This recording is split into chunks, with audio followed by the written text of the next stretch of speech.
माँ बाप का सपना होता है कि उनके बच्चे पढ़ लिख कर जीवन में सफल हों, लेकिन कभी कभी सफलता और दूरियों के बीच संतुलन बना पाना मुश्किल हो जाता है। विनीता जी और अखिलेश ने भी अपने बेटों के लिए बड़े बड़े सपने देखे थे, लेकिन जब बेटा उड़ान भरता है तो माँ की आंखें अक्सर खाली आसमान को देखती रह जाती हैं। यही कहानी है विनीता जी की, एक माँ की, एक सास की, जो खुद को सही साबित करने की जिद में शायद अपने को खो देती अगर किस्मत ने एक नया मोड़ न लिया होता। विनीता और अखिलेश जी के दो बेटे थे, बड़ा बेटा प्रभात और छोटा बेटा सार्थक।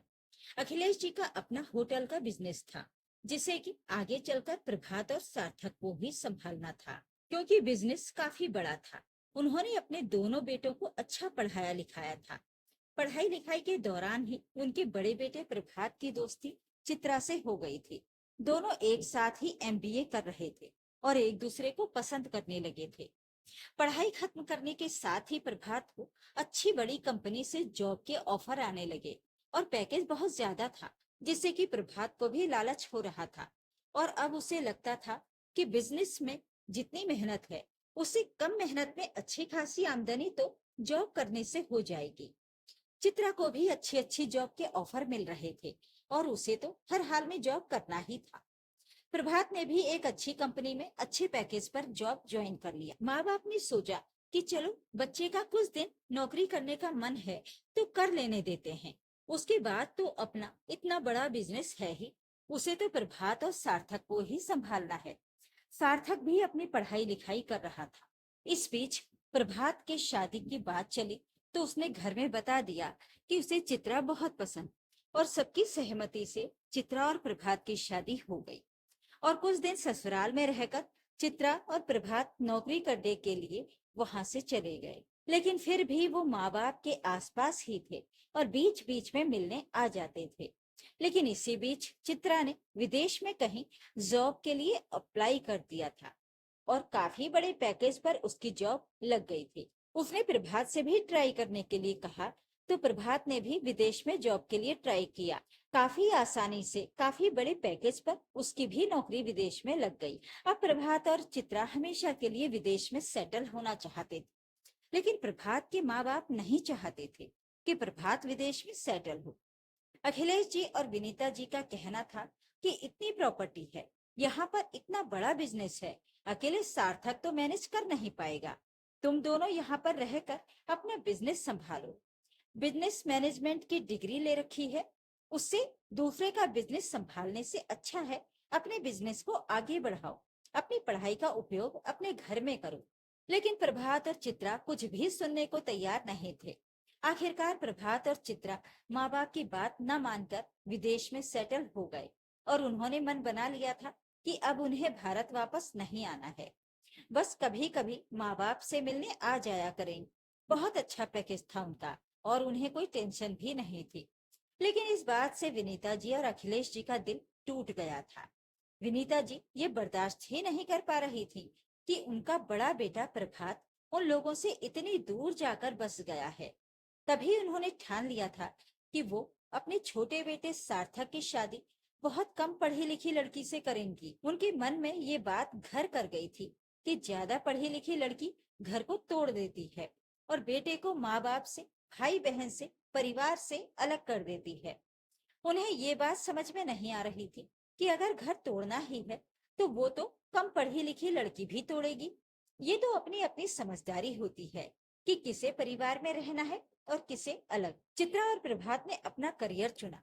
शायद उन्होंने पहले से ही अपना करियर विदेश में सेट करने का सोच रखा हो। अब प्रभात और चित्रा पति पत्नी हैं, तो जाहिर सी बात है वो अपने जीवन साथी के साथ ही रहेंगे। इसमें किसी की कोई भी गलती नहीं थी, क्योंकि चित्रा ने कभी नहीं बोला था कि प्रभात अपने माँ बाप से कोई संबंध ना रखे, पर वो अपने कैरियर से कोई समझौता भी नहीं करना चाहती थी और प्रभात भी अपने कैरियर को लेकर कोई समझौता नहीं करना चाहता था। और यही बात विनीता जी को खल गई थी। उनकी धारणा ये बन गई थी कि ज्यादा पढ़ी लिखी लड़कियां घर परिवार तोड़ देती हैं। खैर इस बात को 3-4 साल बीत चुके थे। इसी बीच प्रभात और चित्रा अपने मम्मी पापा से मिलने आए थे। आखिर चित्रा के माँ बाप और परिवार भी तो भारत में ही था। प्रभात और चित्रा पूरे 2 महीने के लिए भारत आए थे। अब सार्थक की भी शादी की उम्र हो चुकी थी, इसलिए अखिलेश जी सोच रहे थे कि इसी बीच सार्थक की शादी कर देते हैं। पता नहीं प्रभात और चित्रा फिर कब भारत आएंगे। इस वक्त पूरा परिवार एक साथ है तो सार्थक की शादी भी कर ही देते हैं। लेकिन विनीता जी अपनी जिद पर अड़ी हुई थी। उन्होंने जिद पकड़ ली थी कि वो सार्थक की शादी बहुत कम पढ़ी लिखी लड़की से ही करेंगी, क्योंकि ज्यादा पढ़ी लिखी लड़कियां घर तोड़ देती हैं और अपने अपने पतियों को लेकर घर से निकल जाती हैं। अगर सार्थक भी हमें छोड़कर चला गया और विदेश में सेटल हो गया तो हम अकेले यहाँ क्या करेंगे? इतना बड़ा कारोबार है, इतनी धन संपत्ति है, इतनी प्रॉपर्टी है, ये सब कुछ कौन संभालेगा?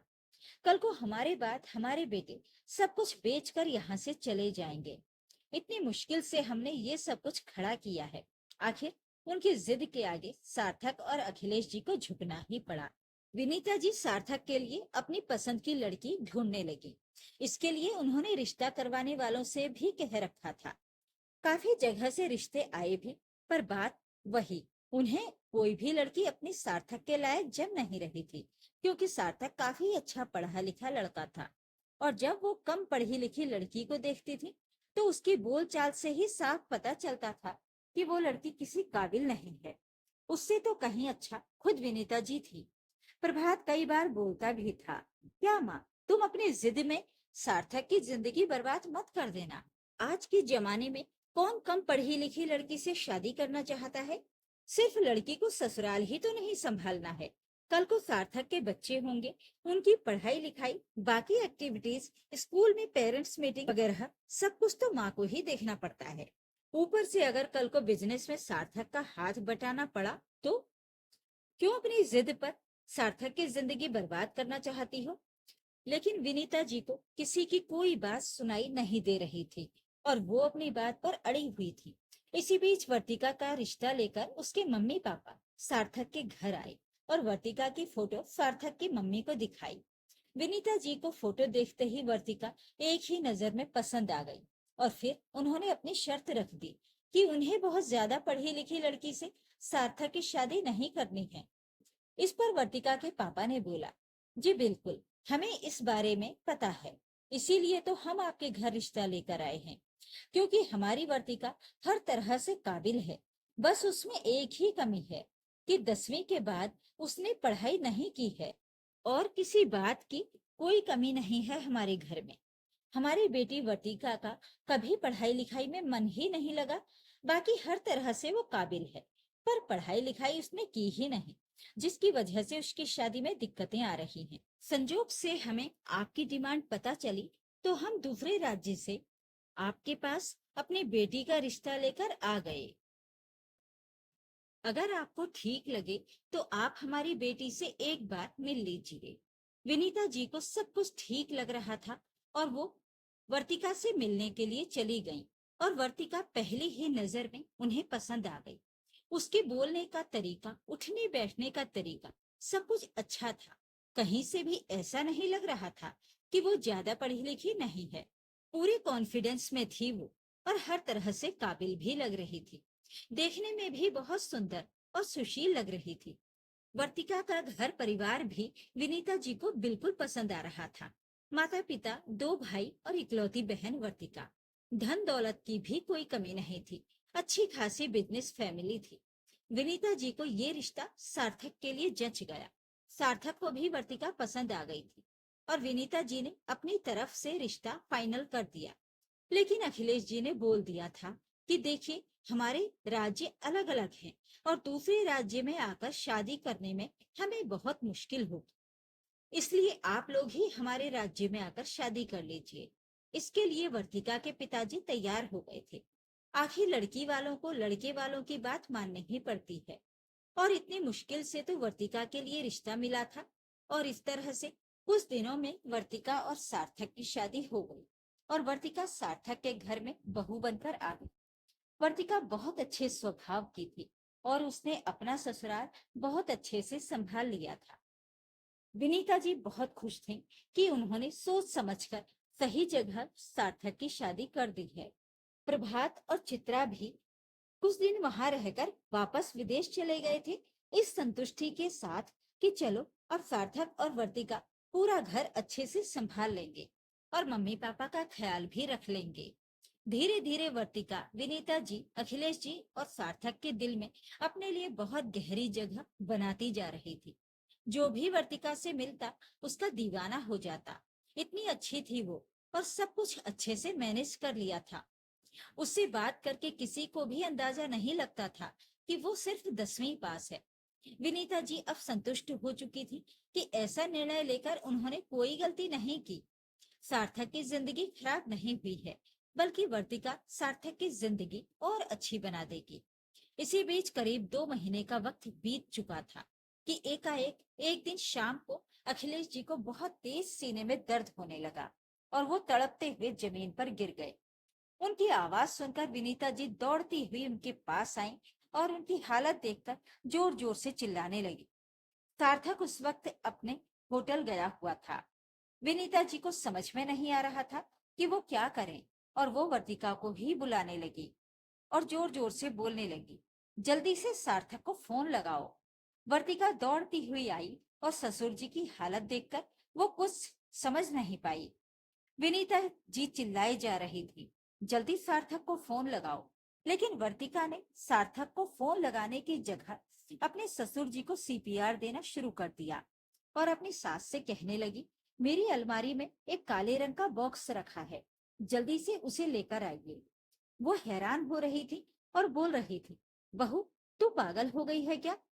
क्यों डॉक्टर बन रही है? जल्दी से सार्थक को फोन लगा, मेरा तो दिमाग काम नहीं कर रहा। मुझे तो अपने फोन का पासवर्ड भी याद नहीं। जल्दी फोन लगा। लेकिन वर्तिका कुछ भी नहीं सुन रही थी और बोल रही थी, जल्दी से मेरी अलमारी में से बॉक्स लाकर दीजिए। विनीता जी को कुछ समझ में नहीं आया और वो दौड़कर वर्तिका की अलमारी से काला बॉक्स लेकर आई और वर्तिका के सामने रख दिया। वर्तिका अखिलेश जी को सीपीआर देने में पूरी मेहनत कर रही थी और साथ ही विनीता जी से बोल रही थी कि मैं पापा जी के चेस्ट को प्रेस कर रही हूँ और आप पापा जी को अपने मुंह से सांस देने की कोशिश कीजिए। पापा जी को बचाना होगा, इन्हें सीरियस हार्ट अटैक आया है। तो विनीता जी चिल्लाने लगी, और तू क्यों खुद डॉक्टर बनने की कोशिश कर रही है? मुझे सार्थक को फोन लगाने दे। लेकिन वर्तिका ने बहुत तेज आवाज में बोला, मम्मी जी मैंने सार्थक को फोन कर दिया है, फिलहाल आप जैसा मैं बोल रही हूँ चुपचाप कीजिए, वरना पापा जी की जान को खतरा हो जाएगा। आपकी समझ में नहीं आ रहा है मैं क्या बोल रही हूँ?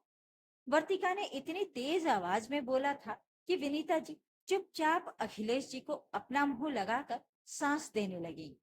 और तब तक वर्तिका ने अपना बैग खोला और उसमें से स्टेथोस्कोप और बीपी मशीन निकालकर अखिलेश जी का चेकअप करने लगी। इस बीच सार्थक घर आ गया, जिसे देखकर विनीता जी ने थोड़ी राहत की सांस ली कि चलो सार्थक आ गया है। वर्तिका ने कम से कम सही वक्त पर सार्थक को फोन तो कर दिया। लेकिन वर्तिका के हाथ में डॉक्टर्स के औजार देखकर वो हैरान हो रही थी कि तभी वर्तिका ने सार्थक को बोला, मैंने जो इंजेक्शन का नाम तुम्हें सेंड किया था लेकर आए हो? सार्थक ने तुरंत इंजेक्शन निकालकर वर्तिका को दे दिया और वर्तिका ने तुरंत ही इंजेक्शन अखिलेश जी को लगा दिया। ये सब कुछ देखकर भी विनीता जी को कुछ समझ में नहीं आ रहा था। तब तक वर्तिका ने कहा, चलो पापा जी को जल्दी से हॉस्पिटल लेकर चलना पड़ेगा। विनीता जी को कुछ समझ में नहीं आ रहा था, लेकिन तब तक सार्थक और वर्तिका अखिलेश जी को उठाकर गाड़ी में लिटा चुके थे और सब हॉस्पिटल की तरफ चले गए। अस्पताल में पहुंचकर अखिलेश जी को तुरंत आईसीयू में भर्ती किया गया और वर्तिका डॉक्टर से इंग्लिश में कुछ बात कर रही थी, जिसे देखकर विनीता जी हैरान थी कि ये क्या हो रहा है। लेकिन अभी सिचुएशन ऐसी नहीं थी कि वो कुछ भी पूछ पाती। उनका तो खुद का दिमाग काम ही नहीं कर रहा था। एक तरफ पति आईसीयू में भर्ती था, दूसरी तरफ वर्तिका का एक नया ही रूप आज उन्होंने देखा था। वो बदहवास सी चुपचाप कुर्सी पर बैठ गई थी। थोड़ी देर में डॉक्टर बाहर आए और उन्होंने वर्तिका से बोला, डॉक्टर वर्तिका, आपके फादर इन लॉ अब खतरे से बाहर हैं। आपने सही वक्त पर उन्हें सही इलाज देकर बचा लिया। यही फायदा होता है अगर घर में डॉक्टर हो। वरना कुछ भी हो सकता था। आप तो जानती ही होंगी, क्योंकि आप तो खुद एक हार्ट स्पेशलिस्ट हैं। सुनकर विनीता जी हैरानी से वर्तिका की ओर देख रही थी। उन्हें कुछ समझ में नहीं आ रहा था कि उनकी 10वीं पास बहू एकाएक हार्ट स्पेशलिस्ट कैसे बन गई। कि तभी सार्थक विनीता जी के पास आया और बोला, चलिए मम्मी, पापा खतरे से बाहर हैं, आप थोड़ा रिलैक्स हो जाइए, बहुत टेंशन ले लिया आपने। विनीता जी कभी सार्थक की तरफ देख रही थी, कभी वर्तिका की तरफ। वर्तिका विनीता जी की ओर देख रही थी, पर उसे समझ में नहीं आ रहा था कि वो क्या बोले, इसलिए वो चुप थी। कुछ दिनों में अखिलेश जी ठीक होकर घर वापस आ चुके थे और अब घर में हर कोई रिलैक्स था। अखिलेश जी की तबीयत का सुनकर वर्तिका के मम्मी पापा और भाई भी वर्तिका के घर आ चुके थे। अब विनीता जी ने अपने सवाल करने शुरू कर दिए और बोला, ये क्या चमत्कार हो गया और कैसे हो गया कि हमारी 10वीं पास बहू एकाएक डॉक्टर, वो भी हार्ट स्पेशलिस्ट कैसे बन गई। इस पर सार्थक ने कहा, अरे मम्मी, अब क्या करना है, आपको वर्तिका पसंद है ना, बस इतना ही काफी है। अब वो ज्यादा पढ़ी लिखी है या कम पढ़ी लिखी है, इससे आपको क्या लेना देना। आखिर वो मुझे लेकर विदेश तो सेटल नहीं हुई ना, और देखिए पापा की जान भी उसी ने बचाई। तो विनीता जी ने कहा, बकवास बंद कर और मुझे सारी बात सच सच बता। वैसे हाँ, एक बात तो तू सही बोल रहा है, अगर वर्तिका नहीं होती तो पता नहीं तेरे पापा जी का क्या होता। सोच कर भी मेरी रूह कांप जाती है, लेकिन अब मैं सारा सच जानना चाहती हूँ। इस पर अखिलेश जी ने बोला, चलो सारा सच मैं तुम्हें बताता हूँ। तुमने जिद पकड़ ली थी कि तुम सार्थक की शादी कम पढ़ी लिखी लड़की से करोगी, और तुम्हें कोई कम पढ़ी लिखी लड़की पसंद भी नहीं आती थी, क्योंकि वो सार्थक के साथ मैच नहीं करती थी। और मैं भी नहीं चाहता था कि हमारा सार्थक इतना ज्यादा पढ़ा लिखा है और हम उसके लिए एक कम पढ़ी लिखी लड़की लाएं, क्योंकि लड़की को सिर्फ ससुराल नहीं संभालना होता, उसकी अपनी भी लाइफ होती है, उसके बच्चे होते हैं, समाज होता है, सारा कुछ मैनेज करना होता है। और मैं नहीं चाहता था कि तुम्हारी जिद की वजह से सार्थक को अपनी जिंदगी में किसी दिक्कत का सामना करना पड़े। इसी बीच एक दिन मुझे मेरे बचपन का दोस्त एक रेस्टोरेंट में मिल गया। वो किसी काम से हमारे राज्य में आया था और हमने एक दूसरे को पहचानने में थोड़ी भी देरी नहीं की। और जब मैंने उसे अपनी समस्या बताई तो उसने बोला, वैसे मेरी भी एक बेटी है वर्तिका, हम उसके लिए रिश्ता खोज रहे हैं, लेकिन अफसोस ये रिश्ता नहीं हो सकता, क्योंकि वो तो एक डॉक्टर है, वो भी हार्ट स्पेशलिस्ट, और तुम्हारी पत्नी को तो कम पढ़ी लिखी लड़की चाहिए। और उसने मुझे वर्तिका की फोटो भी दिखाई, जो मुझे एक नजर में पसंद आ गई। फिर मैंने और मेरे दोस्त ने मिलकर ये सारा ड्रामा रचा, जिसमें कि सार्थक और वर्तिका भी शामिल थे। मैंने ही अपने दोस्त से बोला था कि हम तेरे सामने शर्त रख देंगे कि तू हमारे राज्य में आकर शादी कर, और तू अपने कम से कम रिश्तेदारों को लेकर आना, ताकि वर्तिका का सच किसी के सामने आने के चांसेस बहुत कम हो। तो बस उन्हीं रिश्तेदारों को लेकर शादी में आना जिन पर तुझे पूरी तरह से भरोसा हो। और एक बार शादी हो जाएगी तो वर्तिका अपनी सास को पूरी तरह से कन्विंस कर लेगी, और वर्तिका की सास वर्तिका को अच्छे से समझ परख लेगी। तो फिर धीरे धीरे हम वर्तिका की सारी सच्चाई विनीता को बता देंगे। बस कुछ महीनों ये सच छुपाना पड़ेगा कि वर्तिका एक डॉक्टर है। 2-3 महीनों के अंदर ही हम सारा सच विनीता को बता देंगे, और फिर शादी हो चुकी होगी तो उसे तो वर्तिका को हर हाल में एक्सेप्ट करना ही पड़ेगा। और इसीलिए हमने तुमसे झूठ बोला था कि वर्तिका का पढ़ाई लिखाई में मन नहीं लगा था और उसने 10वीं तक की पढ़ाई की है, वरना तुम इस रिश्ते के लिए भी मना कर देती। लेकिन देख लो, वर्तिका तो इतनी ज्यादा पढ़ी लिखी है, फिर भी उसने पूरा घर संभाल लिया है ना। ठीक है, उसने पढ़ाई की है तो वो अपनी जॉब तो करेगी, आखिर डॉक्टर बनी है, मेडिकल की पढ़ाई की एक सीट ली है, तो उसका उपयोग तो वो करेगी ना। नहीं तो ये समाज के साथ अन्याय होगा कि उसने डॉक्टर की डिग्री भी ली और उसका सही उपयोग भी नहीं कर रही। बस हम सही वक्त का इंतजार कर रहे थे, लेकिन वो सही वक्त इस तरह से आएगा ये हमने नहीं सोचा था। लेकिन मुझे पूरी उम्मीद है कि इन 2 महीनों में तुम वर्तिका को अच्छे से समझ गई होगी, और ये भी समझ गई होगी कि वो अपनी प्रोफेशनल लाइफ और अपनी पर्सनल लाइफ अच्छे से संभाल सकती है। और अपनी फैमिली को अच्छे से लेकर चल सकती है। इन 2 महीनों में वर्तिका ने तुम्हें पूरी तरह से संतुष्ट तो कर ही दिया होगा। और सबसे बड़ी बात, अगर वर्तिका नहीं होती तो शायद आज मैं नहीं होता। ये तो तुम भी मानती हो ना? विनीता जी ने बोला। बिल्कुल, अगर वर्तिका नहीं होती तो पता नहीं आज क्या होता। मुझे तो कुछ समझ में नहीं आ रहा। पता नहीं मेरे मन में ये वहम क्यों बैठ गया था कि ज्यादा पढ़ी लिखी लड़कियां घर तोड़ देती हैं और अपने अपने पतियों को लेकर माँ बाप से दूर चली जाती हैं। पर ऐसा नहीं है, ये सिर्फ मेरे मन का वहम है। अगर चित्रा और प्रभात भी हमसे दूर हो गए हैं तो ये उनकी जिंदगी है। उन्होंने इतनी पढ़ाई की है तो उन्हें भी तरक्की पाने का पूरा हक है। हम अपने सपनों को पूरा करने के लिए अपने बच्चों की उड़ान को रोक थोड़ी ना सकते हैं। ये तो बस हमारी जिद होती है, क्योंकि ये बात भी सच है कि आज तक चित्रा और प्रभात ने हमारे साथ कभी कोई बदतमीजी नहीं है, बल्कि हमेशा हमारी इज्जत की है। बस मेरे ही मन में चित्रा के लिए गलतफहमी भर गई है कि वो मेरे बेटे को लेकर विदेश चली गई, जबकि वो हमेशा फोन पर मेरा हालचाल पूछती रहती है, हमारे बारे में पता करती रहती है। आखिर सिर्फ मेरा बेटा तो मुझसे दूर नहीं गया है ना? चित्रा भी तो अपने माँ बाप से कितना दूर चली गई है। उसके माँ बाप भी तो यहाँ भारत में है ना? हाँ, ये उसकी मजबूरी जरूर है कि वो तुरंत हमारे पास नहीं आ सकती, पर वो चाहती तो हमसे कोई संपर्क नहीं रखती। पर ऐसा नहीं है, इसलिए मैं मानती हूँ कि मेरी भी कुछ गलतियां हुई हैं। और अगर सच में मेरी जिद में मैं एक ऐसी लड़की को अपनी बहू बना लेती जिसके साथ सार्थक सामंजस्य नहीं बिठा पाता, तो पता नहीं सार्थक खुश रहता या नहीं। और साथ ही साथ उस लड़की के साथ भी अन्याय होता, क्योंकि इसमें उसकी तो कोई गलती नहीं होती ना। क्योंकि हर कोई अपनी बराबरी का जीवन साथी चुनता है। क्योंकि एक सच्चाई ये भी है कि अगर लड़का और लड़की दोनों एक दूसरे की बराबरी के हों तो रिश्ते में ज्यादा अच्छा सामंजस्य होता है। लेकिन हाँ, आप लोग तो बहुत चालाक निकले, अपने मन की भी कर ली और मुझे भनक भी नहीं लगने दी। लेकिन चलो, जो हुआ अच्छा हुआ। और सबसे बड़ी बात, मेरी छोटी बहू डॉक्टर है।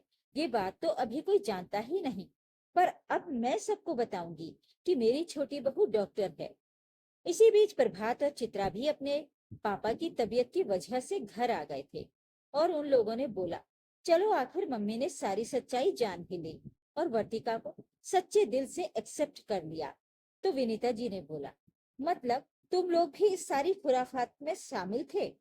और प्रभात और चित्रा हंसने लगे और बोले, क्या करें मम्मी, अब जब आपने जिद पकड़ ही ली थी तो आपको समझाने का और कोई तरीका था भी तो नहीं। लेकिन चलिए, जो हुआ अच्छा हुआ ना। और वर्तिका ने कहा, बिल्कुल। और मम्मी जी, आप मुझ पर भरोसा रखिए, मैं और सार्थक आप लोगों को छोड़कर कभी कहीं नहीं जाएंगे।